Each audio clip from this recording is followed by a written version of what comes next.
Сәлем, 6-шы сабаққа қош келдің. Сенмен байланыста Наз апай. Бізде 6-шы сабақтың тақырыбы молекулалық биология және биохимия деп аталады. Кеттік ендеше бастаймыз. Бізде сонымен ағзамызда кездесетін химиялық заттар болады. Біздің ағзамызда кездесетін химиялық заттарды органикалық заттар, биорганикалық заттар деп бөлсек болады. Органикалық заттар деген не? Органикалық заттарға біз негізінен көмірсуды жатқызамыз, майларды жатқызамыз, нәруыздарды жатқызамыз және нуклеин қышқылдарын жатқызамыз. Міне осының барлығы біздің денеміздегі органикалық заттар екен. Қазір сабақта көмірсулар мен майларды талдайтын боламыз. Әуелі осы органикалық заттардың құрамын айтамыз, сосын олардың қызметтері мен қасиеттеріне тоқталамыз. Бұлар органикалық заттар, жалпы химиялық заттар полимер түрінде жүреді. Полимер деген ол мысалы ұзын бір-бірімен байланысқан молекулалардың тізбегі деп айтайын. Полимерлер бөлінеді екен: ретті полимер және ретсіз полимер. Ретті полимер бұл ретті полимерлер барлық мономерлердің реті бірдей қатаң қайталанып отырады. Бұл бізде мысалы бір түсті моншақтарды осылай тізген секілді көрінеді. Мысалы аппақ түстен ғана тұратын, мысалы моншақ деген секілді. Одан кейін келесі бізде ретсіз полимерді қарайық. Ретсіз полимер дегеніміз мономердің реті әртүрлі, пішіні, мөлшері әртүрлі болып келеді. Олар мынандай әртүрлі фигураларды әкеп осылай бірге тізбектеген секілді көрінеді. Яғни байқап тұрғанымыздай, мынаның әрқайсысы әртүрлі болып тұр, иә? Мына жақта ретті полимерде бәрі бірдей болып тұр екен. Келесі бізде енді су туралы айтайық. Су өйткені біздің ағзамыздың бір 60-70%-ға жуығын алып тұр екен. Судың табиғатта 3 түрлі күйі бар екен: қатты, сұйық, бу. Су қазіргі таңда көп мөлшерде ластанып жатыр. Суды ластайтын көздер мұнай өңдейтін орындар, ауыр металдар, радиоактивті элементтер мен улы химиялық заттар болады. Өсімдіктер өздері жаңағы ағзасы қызып кетуден қорғау үшін немесе артық суды сыртқа шығарып тастау үшін транспирация дейтін процесс жүргізеді. Өсімдіктерде транспирация жүреді. Транспирация дейтін өсімдіктің жасыл бөліктерінің суды буландырып отыруы. Кеттік, енді қазір біз көмірсуларды талдаймыз. Көмірсулар, олар тәтті заттар, оларды күнделікті өмірде біз көп тұтынамыз, көріп жүрміз, және көмірсулардың мөлшері өте көп. Көмірсу деп аталу себебі көміртек пен сутектен құралып тұр екен. Су деп тұр, яғни о бар мына жерде. Яғни көміртек, сутек және оттек дейтін 3 түрлі элементтен құралатын заттар көмірсулар болады. Олардың 3 түрі бар. Егер бізде көмірсуымыз бір ғана молекуладан тұрса, моносахарид. Егер моносахаридтің екеуінен құралса, яғни 2 молекуладан тұрса, ол бізде дисахарид. Ал егерде моносахаридтердің өте көп мынандай тізбектерінен тұрса, оның санын санап біте алмайтын болсақ, олар бізде полисахаридтер. Поли көп деген мағынаны білдіріп тұр. Ал кеттік, қазір біз моносахаридтерді қарайық. Моносахаридтердің триоза дейтін түрі бар. Триозада көміртектің саны 3. Келесі тетроза, онда көміртек саны 4. Пентозада көміртек 5 болады, ал гексозада көміртегіміз 6 болады. Сонымен бірінші триозаға барсақ. Триоза біздің ұлпаларымызда көмірсулар ыдыраған кезде пайда болады. Және біз триозаға сүт қышқылы дейтін затты жатқызсақ болады. С3, H6, O3 дейтін формуламен жазамыз. Біздің ағзамызда мынау глюкоза, жасушамыздың ішінде глюкоза ыдыраған кезде осы оттегі жетпей қалған жағдайда сүт қышқылы дейтін зат пайда болады. Пентоза, өсімдіктерде пентозалардың ксилоза дейтін түрі кездеседі. Ал адамның РНК-сында рибоза, ДНК-сында дезоксирибоза дейтін түрі кездеседі. Пентозаларды біз көбінесе кондитерлік салада әртүрлі өнімдер жасауға пайдаланады екенбіз. Глюкоза ыдыраған кезде пентозалық циклде рибоза дейтін түрі пайда болады. Келесі тетрозалар, олар бізде фотосинтездің аралық өнімдері. Адамда көмірсулар ыдыраған кезде түзіледі. Келесі гексозалар. Гексозаларға глюкоза жатады, жүзім қанты немесе фруктоза жатады, церебразиттер жатады және декстрозалар жатады екен. Глюкоза соның ішінде көп мөлшерде піскен жүзімде болады. Қанның құрамында 80-120 мг дейін кездеседі. Және ол аралық зат ретінде фосфорланған күйде деп тұр, яғни оған мындай фосфорлар кеп қосылған күйде біздің жасушаларымыздың ішінде жүреді екен. Фосфорланған күйде. Глюкозаның арқасында біздің денемізде энергия пайда болады. Ол энергияны АТФ энергиясы дейміз.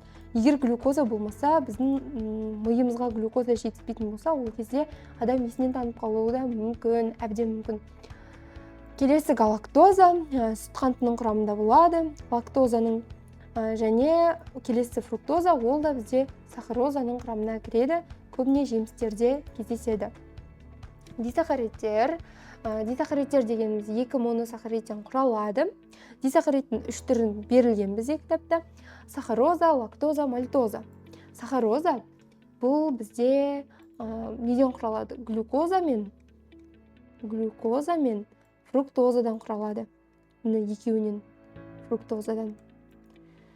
Және сахарозаны қызылша мен қант қамысынан аламыз. Өндірісте көбіне сахарозаларды қант жасауға пайдаланады. Одан кейін лактоза. Лактоза глюкоза мен галактозадан құралады. Ана сүтінде, жануар сүтінде болады. Мальтоза бұл 2 глюкозадан құралып тұр. Және мальтоза әрі қарай бізде крахмалды түзеді екен. Крахмал дейтін не екенін білеміз, крахмал ол бізде картопта болады, және күріште болады, жүгеріде болады. Келесі бізде полисахаридтер. Полисахаридтер олар 2 топқа бөлінген. Гомополисахарид, яғни бір ғана моносахаридтен құралып тұрса, олар гомополисахаридтер. Мысалы, крахмал. Крахмал тек қана глюкозадан құралады деген секілді. Немесе гликоген. Гликоген де бізде тек қана глюкозаның қалдықтарынан тұрады мысалға. Одан кейін бізде гетерополисахаридтер. Гетеро әртүрлі деген сөз. Әртүрлі қазақша мағынасы. Гомо біртекті біркелкі деген сөзді білдіреді. Біркелкі деген сөз. Сонымен гетерополисахаридтер олар бізде глюкоманнан, галактоманнан деп тұр. Яғни бұл 2 моносахаридтерден немесе одан да көп моносахаридтен құралып тұр. Глюко дейтін сөзді көріп тұрмыз, және маннан деген сөз тұр. Галакто және маннан деген тұр. Бұл нені білдіріп тұр? Глюко глюкоза, маннан деген манноза. Галакто ол галактоза, маннан жаңағыдай дәл манноза дейтін сөз. Крахмалдар сонымен олар қайда болады? Крахмалдар түйнек, тамыр, астық тұқымдастардың дәнінде қорға жинақталып тұратын заттар. Картопты суға салып қойсақ, судың түбінде біз әппақ шөккен нені көреміз, андай ұнтақтарды көреміз. Ол бізде крахмал. Крахмал фотосинтез кезінде өсімдіктің жапырағында пайда болады. Және крахмалды ыдырататын, ішекте болатын ферменттер бар бізде. Амилаза, дисахаридаза, глюкоамилаза. Крахмал ыдыраған кезде глюкоза түзіледі. Одан кейін бізде келесі инулин. Инулин деп тұрған бұл бөрік гүл, нарғыз гүл, бақбақтың тамырында болады. Фруктозаның қалдықтарынан құралатын полисахарид екен. Гликоген бұл глюкозаның қалдықтарынан құралады. Бауырда, қанқада, жүрек бұлшық еттерінде қорға жинақталады. Бұлшық еттің жиырылуына осы гликоген міндетті түрде керек. Егер гликогеннің қоры көбейетін болса, адам тіпті семіріп те кетуі мүмкін екен. Одан кейін бізде целлюлозалар. Целлюлозаны білеміз, ол өсімдіктің жасуша қабырғасын құрайды. Біз целлюлозаны көбіне жасыл түсті мынандай шөптермен бірге жейміз. Жасыл көкөністермен, жасыл жемістермен қабылдайды екенбіз. Целлюлоза біздің ішегімізге де өте пайдалы болып келеді. Әсіресе ішектің жиырылуын жақсартады, өттің бөлінуін арттырады, холестериндерді сыртқа шығарып тастайды. Және нәжістің қалыптасуына әсер етеді.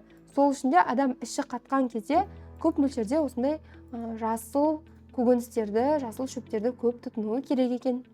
Соңғысы бізде пектиндік заттар. Пектиндер алманың, алмұрттың, цитрустық жемістердің, қызылшаның, сәбіздің құрамында болады. Пектиндік заттарды кондитерлік салада қолданады.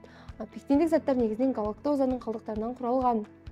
Және олар да бізде ішектегі микрофлора бар, яғни біздің ішегімізде бактериялар өмір сүреді. Ол бактериялар біздің қоректік заттарымызды ыдыратуға көмектеседі бізге.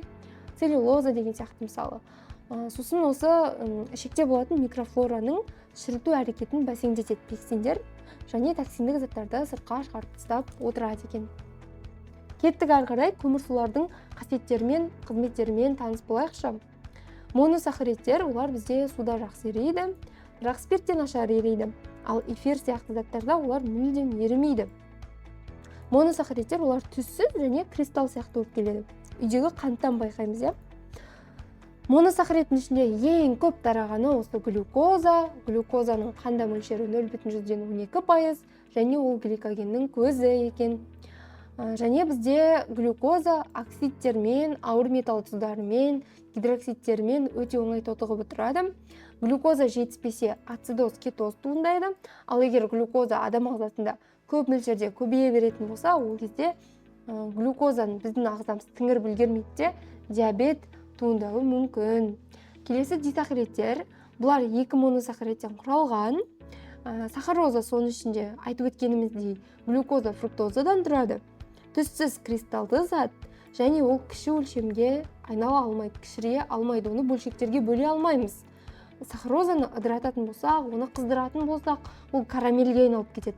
Мысалы, біз жеп жүрген чупа-чупс секілді, мысалы, қатты кәмпиттер, соның барлығы осы сахарозадан карамельге айналдырған, қатты қыздырған, сол кезде сахароза қатты күйгенген ғой, содан пайда болады екен. Лактоза болса, галактоза глюкозадан құралды. Ана сүті мен сүтқоректілердің сүтінің құрамында кездеседі. Лактация кезінде бұл сүт бездерінде глюкозадан түзіледі екен. Одан әрі бізде полисахаридтер. Полисахаридтердің өкілдері крахмал болады, гликоген, мурин, глюкоманнан, целлюлоза, декстрин, галактоманнан, мурамин, пектиндік заттар, хитиндер дейтін түрлері бар, иә? Біз гомополисахаридтерді айттық, олар бізде қайталанатын моносахаридтерден құралады. Ал гетерополисахаридтер олар әртүрлі мономерлерден тұрады. Яғни бізде осы жерде полимер және мономер дейтін бар, иә? Полимерлер. Полимер және мономер. Мономер. Так, бізде полимерлер, олар мономерлердің жинақталуынан пайда болып тұр, иә? Егер полимерді ыдырататын болсақ, полимерлер мономерлерге ыдырап кетеді. Одан бөлек бізде сызықтық тізбектен тұратын полисахаридке целлюлозаны жатқызамыз. Ал құрылысы бұтақталғанға гликоген мен хитинімізді жатқыза алады екенбіз. Көмірсулардың мынандай қасиеттері бар бізде. Қызметтері бар. Қорғаныштық қызмет. Қорғаныштық қызметке зақымдалған ағаштан бөлінетін шайырды жатқызсақ болады. Ана шайырдың құрамында көмірсулары болады. Ол микроорганизмдердің ағаштың ішіне кіріп кетуінен сақтайды. Келесі метаболизмді қызмет. Метаболизмді қызмет дегеніміз біздің ағзамызда ірі көмірсулар ыдыраған кезде бізде моносахаридтер түзіледі. Полисахаридтер ыдырағанда моносахаридтер түзіледі. Сосын ана моносахаридтер ары қарай митохондрияның ішіне өтеді, митохондрия оларды ыдыратады, и солай бізде АТФ түзіледі екен. Мысалы, рибоза РНК-ның құрамында, дезоксирибоза ДНК-да, және бізде пентоза, гексозаларда, осы жасушаның ішінде қоректік заттар ыдырауы кезінде түзіліп отырады. Және бізде лимфа жүйесінің жасушаларының құрамына кіретінде көмірсулар бар, оларға гликопротеидтер жатады, және липополисахаридтерді жатқыза алады екенбіз. Келесі бізде құрылыстық қызмет. Құрылыстық қызмет дегеніміз көмірсулар өсімдіктердің, саңырауқұлақтардың, бактериялардың жасуша қабырғасын құрайды. Мысалы, буынаяқтыларда хитин болады, саңырауқұлақтарда хитин болады, мурин бактерияларда болады, целлюлоза өсімдіктің жасушасының қабырғасында болады. Одан бөлек энергетикалық қызметі бар. Егер 1 грамм көмірсуды ыдырататын болсақ, 17,6 килоджоуль энергияны бізге береді. Ал глюкоза болса, қанның құрамындағы, жасушалардың аралықтарындағы осмостық қысымды реттеп береді. Келесі рецепторлық қасиет. Рецепторлық қызмет дегеніміз әрбір жасушаның сыртында өзінің рецепторы болады. Рецептор ол бізге неге керек? Мысалы, мынандай бір қызықты сұрақ туындайды осы жерде. Дәрілер біздің ауырған жерімізді қалай табады? Қызық сұрақ. Яғни, әрбір дәрінің өзінің әсер ететін бір жасушаның сыртында орналасқан рецептор болады. Мысалы, жүректің дәрісін ішетін болса, адам ана дәрінің құрамында жүректің жасушаларындағы рецепторларды танитын зат болады. Дәрі солай рецепторларға жаңылмай тауып барады. Ана рецепторлар келіп тұрған дәріні қабылдап алады деген сияқты, мысалы. Сол келіп әсер етеді мысалға. Немесе сол сияқты гормондар. біздің ағзамызда гормон бөлетін бездер көп. Гормондардың да түрлері өте көп. Ол гормондардың барлығы бей-берекет жасушаларға барып, әр жасушаға бір әсер етпейді. Әр гормонның өзінің әсер ететін жасушасы бар. Мысалы, инсулин гормонының әсер ететін жасушалары бар. Ол мысалы келеді бізде бауыр жасушаларына, бұлшықет жасушаларына, терасты май қабатындағы май жасұнық қабатының, мысалы, қабатына орналасқан жасушаларға келіп әсерін көрсетуі мүмкін. Біз енді әрі қарай қанттарды екі топқа бөліп тастайды екенбіз. Кіші өлшемге айнала алатын қанттар редуцирленетін қанттар, ал егер кіші өлшемге айнала алмаса, редуцирленбейтін қанттар деп аталады екен. Осы редуцирленетін қанттарды анықтауға Бенедикт пен Фелинг екеуі арнайы реакциялар жасаған екен. Ол реакциялар көп жағдайда химияда сұрақ болып келеді ұбт-да. Сонымен бізде редуцирленетіндер, моносахаридтер, көптеген дисахаридтер, жалпы құрамында карбоксил дейтін топ болатындардың барлығы кіші өлшемге айнала алады. Ал енді бізде редуцирленбейтіндер бар. Олар бізде полисахаридтер, өйткені полисахаридтердің құрамы өте күрделі болып келеді. Және сахарозалар. Бұларды қыздырған кезде гидролиз дейтін процесс жүреді. Гидролиз, яғни олар жай ғана құрамы ыдырауы мүмкін, бірақ олар кіші өлшемге айналып кете алмайды. Келесі бізде енді майларға тоқталамыз. Майлар деген не? Майлар дегеніміз глицериннің бір молекуласынан, май қышқылдардың 3 молекуласынан құралған органикалық заттар. Майлар өсімдікте сұйық болады, бірақ жануарларда майлардың қатты түрі кездеседі. Бізде әрі қарай майлардың бір тобы бар. Олар липидтер екен. Липидтер деп тұрғанымыз өсімдік және жануарлардың майларына немесе сол майға ұқсайтын заттар екен. Құрамы сол майдың құрамы сияқты заттар. Бізде липидтердің бір түрі церебразиттер, бұлар мидың құрамына кіретін күрделі липид, және бізде липидтердің құрамында спирттер болады, ал майлардың құрамында глицериндер болды және май қышқылдары болды. Липидтердің құрамында цетил, стеарил, мелисил, мирицил дейтін спирттер кездеседі. Әр түрлі липидте әр түрі болады. Және бізде барлық майлардың ортақ қасиеті бар. Барлық май судан қорқады. Оларды гидрофобты деп атаймыз. Фоб деген сөз, бұл сөз бізде фобия деген сөзден шыққан.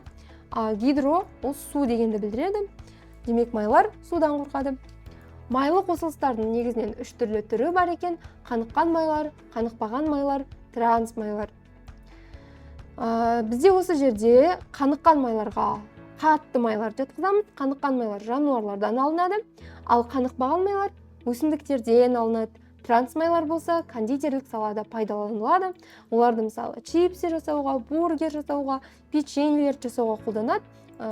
Транс майлар бізге негізінен азық-түліктің жарамдылық мерзімін ұзартуға керек. Бұлар өте қауіпті болып келеді. Тағы да майлардың бір тобы бар, бұлар балауыздар. Балауыздар өсімдіктерде болады. Негізінен көп жағдайда балауыздарды біз өсімдіктен бөлек жәндіктерден байқаймыз. Мысалы, бал арасы, жабайы араларда балауыз бездерінде балауыз түзіледі. Сосын аралар барады, балауызбен өздерінің омарталарын жасап алады, өздерінің үйшіктерін жасап алады. Яғни балауыз өсімдіктерде мүшелердің кеуіп кетпеу үшін керек, ультракүлгін сәуледен қорғайды, бактериядан қорғайды және суды өткізбейді. Адам ағзасында болса, жануар ағзасында болса, балауыз бауырдың май ұлпасында және ми жасушаларында да түзіліп отыруы мүмкін екен. Майлардың мынандай қызметтері бар. Майлар энергетикалық қызмет атқарады. Майлар ыдыраса 1 граммынан 39,1 килоджоуль энергия бөлінеді. Майлар біздің иммунитет жасушаларымыздың түзілуіне керек. Олар қорғаныш қызметін атқарады. Және майлар бізде амортизатор қызметін атқарады. Яғни қабырғамыздың, сүйектеріміздің сынып кетпеуі үшін майлар керек екен. Кез келген біздің теріміздің ішкі бөлігін ашып қарайтын болсақ, ол жерде май жасұнық қабаты бар. Май жасұнық қабатының арқасында біз суықта тоңбаймыз. Кішкене мысалы денемізді соғып алатын болсақ, ішкі мүшелеріміз ешқандай зақымданбайды, өйткені майлар қорғап тұр. Және олар тасымалдаушы болады. Майлар бізде құрамы майдан тұратын гормондарды тасымалдайды, жыныс гормондарын және дәрумендерді тасымалдайды. КЕДА деп аталатын дәрумендерді тасымалдайды, жаттап аламыз. КЕДА дәрумендері. Және майлар гормон түзеді, жыныс гормондарын түзеді. Әйел адамның, мысалы, ер адамның жыныс гормондары. иммундық жүйенің белсенділігіне қатысады. Эндогенді қызмет атқарады. Эндогенді қызмет дегеніміз 1 килограмм май ыдырайтын болса, ол 1 литр суды береді. Көбіне бұл түйеде болатын қасиеті, түйелер шөл жануарлары, олар мынандай өркештері болады, түйенің мынандай өркеші бар.